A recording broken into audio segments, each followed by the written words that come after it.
Take you through the land today. Is that okay? Are you ready? Yeah. Are you in Jerusalem? Shut your eyes. Are you way back in time in Jerusalem? Jesus has just ascended 10 days ago. And there you are in Jerusalem. Think about how it might be.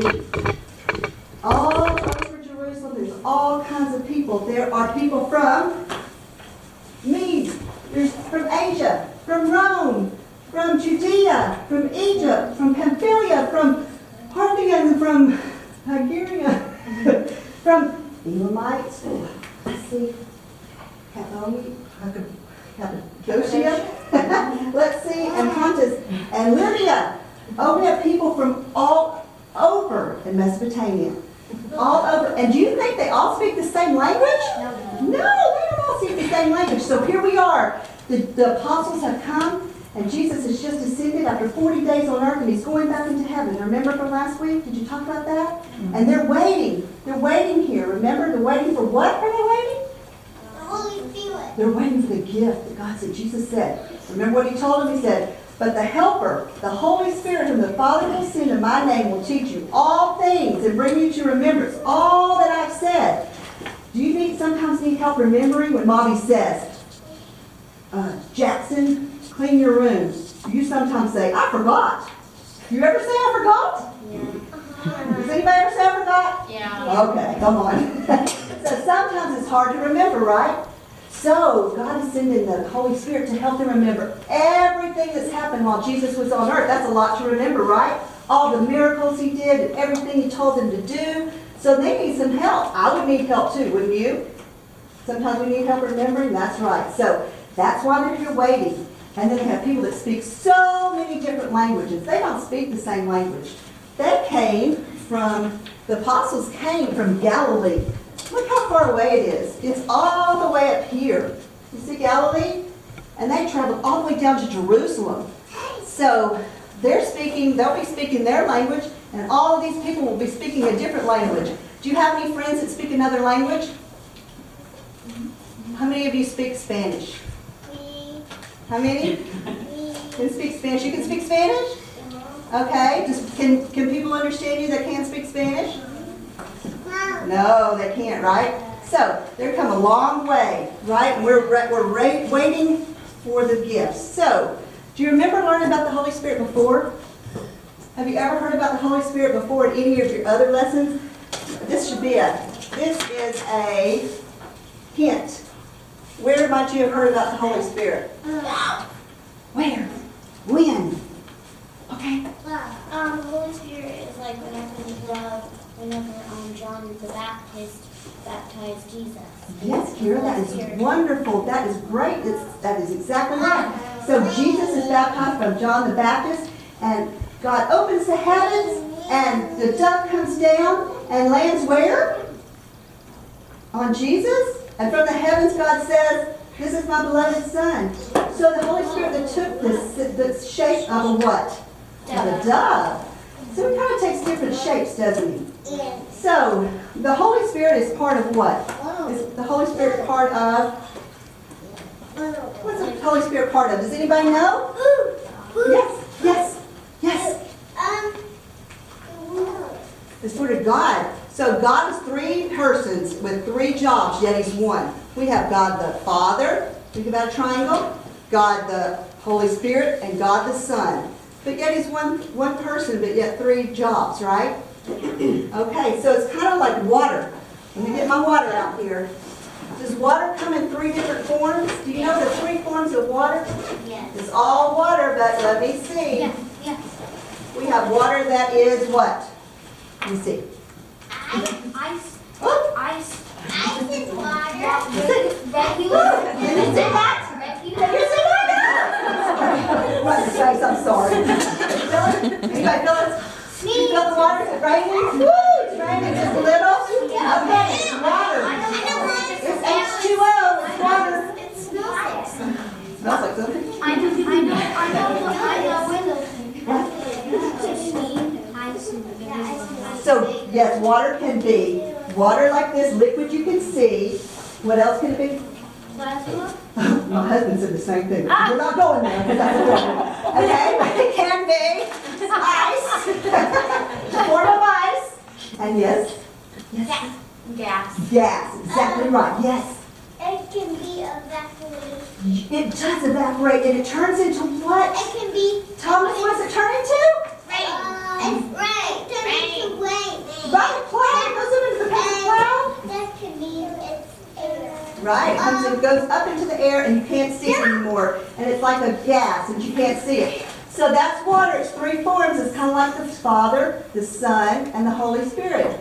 It's all water and it's all God, but they're three different forms. You understand?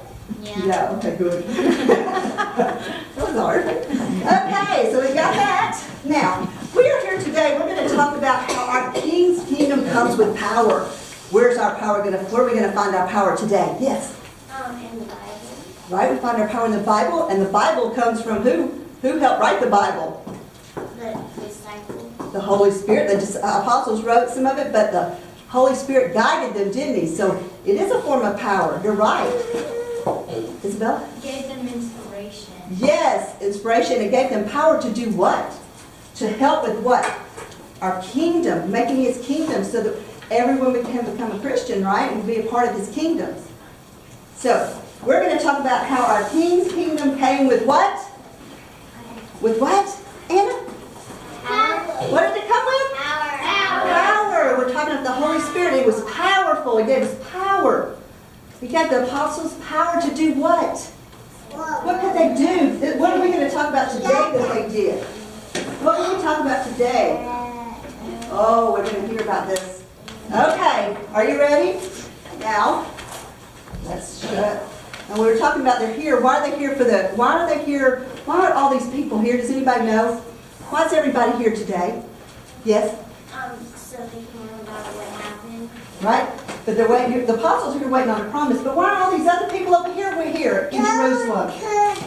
What are they waiting on? Why are they here? Yes? They're waiting for God's gift. Well, they're not. They came because it's a feast. Remember how about 50 days ago they had the Passover, right? There was the Passover. And remember when they were children of Israel and God saved them? We talked about that in our class, didn't we? And he saved them and he said we're going to have all these feasts so you can remember how I helped you. Remember where you were and that you're children of God. So we want to have feasts. So and this 50 days later now they're having the Pentecost, the day of Pentecost. They called it the Feast of Weeks. Some of them called it for the harvest and they would offer gifts back to God. And so these people are here to practice have their practice their Jewish feast, their Jewish faith, right? They come together to do what they said in the Old Testament. And the apostles are here waiting on what? The new stuff. What's God going to tell them to do now? This is kind of like they're waiting. They're going to continue the old stuff, right? The old era, the Old Testament, and they haven't learned yet about who our God's kingdom, our King's kingdom coming with power. So the apostles are waiting on that. Woo! But then we have all these other people that they're over here waiting to have the Passover or the Pentecost, right? All right. So what are they going to give? They're waiting to give what? What are they going to give us? Gifts like this. So there's gifts that we have. They're waiting on gifts, and these people are waiting to give back gifts, right? So we have gifts that God gives us, and one of the things He gives us is a gift of what? The Bible. We said we have the Bible, which is a gift.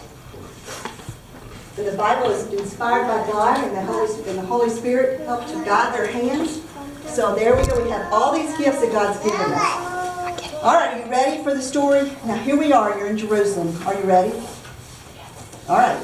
So the apostles are here doing what? They're waiting for instructions. They're waiting to hear what they're supposed to do. They're gathered and anticipating the gift. They don't know really what they're about to get, but they're waiting. Have you ever waited on your Christmas present and not know what it was? Have you ever been a little bit disappointed at what you got? No. Because you wanted something and Mom and Dad said, hey, I don't think that's the best thing for you. I think you ought to have this. So the apostles didn't know what they were getting, did they? So they were probably a little scared. They're waiting around seeing if they got something that they could use or what they were going to have to do, what was expected. All right, so now many people from the countries were in Jerusalem. These people spoke in many different what? Languages. Okay, so I'm going to read you the story. when the day of Pentecost had come, they were all together in one place. And suddenly from heaven, there came a rush of... Everybody shut your eyes and pretend you're back there. Ready? And suddenly from heaven there came a sound like the rush like a violent wind. You feel this? Can you see it? You hear the sound of the rushing wind? It filled the entire house. The whole house is filled. And then tongues of fire came down from heaven. Finally they get to come and it laid upon their head and it rested upon their head. And it rested upon their head. The tongues of fire came down on their heads. And down on their heads. Down on their head. Come on, put them on their head. There you go. It's on their head. Tongues of fire. Tongues of fire came down. The Holy Spirit looked like tongues of fire. Remember how it was a dove before? This time it came down like fire. On your head. On your head. There you go. Can you see those tongues of fire sitting on their heads? Well, all of these people over here, they're thinking, what is going on? What is going on here? They were filled with the Holy Spirit and they began to speak in another language and tell about all the good deeds that God had done. What do you think these people are saying over here? Well, what do you think they're saying? Are they? What's wrong with you? What's wrong with them? Are they kind of messed up? What's wrong with them? How are they speaking in tongues that we can understand them? So they're talking in a different language. Every language, all of these people could understand them. So they're speaking. You're speaking the word and telling about God's deed, and people from Phrygia understood, and Egypt understood, and Pamphylia understood, and Parthians understood. So they were thinking, how on earth these people are from Galilee? How are they talking in this language that we don't understand? That we can understand them? There's something wrong with them. Maybe they've been drinking alcohol. They said. But what do you think Peter said? Peter gets up. Where's Peter? Peter stands up and he tells them, we have not been drinking. It is only 9 o'clock in the morning. There's no way. We have not been drinking. It is only 9 o'clock in the morning. There's no way. That's right. All of them were amazed yet perplexed. And they said, what does this mean? And he continues to tell them, and he says, Joel talked about this long ago. Joel talked about this long ago. Okay, what did he tell them? And he said, he told them that the Holy Spirit would come and do what? Yes. Yes, they would pour out His Spirit on all the flesh, and your sons and your daughters and all the people. And if now everybody could be a part of the King's kingdom. Everyone, not just the Jews. Everybody, people from Asia, people all over the world could be part of Christ's kingdom, right? Anybody, Gentiles, everyone could be a part. That's what he was trying to get us, here he was. So he told them that Joel told us about that. So who's Joel? He would live long, long, long before these apostles. He was a long, long time ago. Joel was there. And then the Son, he talks about, in the last days I will pour out my Spirit upon you and have a new kingdom, a new era, a new century, right? Okay, so who's going to be able to be in the King's kingdom? Who? Everybody. Everyone is invited into our King's kingdom, right? All right. Will there be any distinctions with a girl or a boy or a 2-year-old or a 4-year-old? No? Can everybody be a part of God's kingdom? Yes. And we have in a new era? Okay. All right, now, I'd like to get, now can you get with a 2-year-old and maybe older kids? Can you get together?